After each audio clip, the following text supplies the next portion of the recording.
Hello and welcome everyone. Today I'm going to show how to fix Hulu buffering constantly.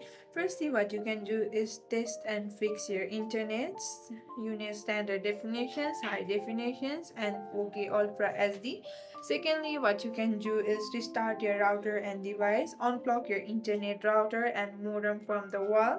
Unblock your streaming device or TV and wait for 60 seconds. Plug the router in first, wait for the lights to turn on and then plug in your streaming device. Thirdly, what you can do is clear app cache. On Android TV or Fire Stick, go to Settings, Applications, Manage, Installs Applications, Hulu, Clear Cache. And if it's on Roku, press the home button 5 times, off 1 time, rewind 2 times, and fast forward 2 times. The Roku will restart. Next, you can do is reinstall the Hulu app. And lastly, connect via Ethernet. If you still have any questions, you can comment down below.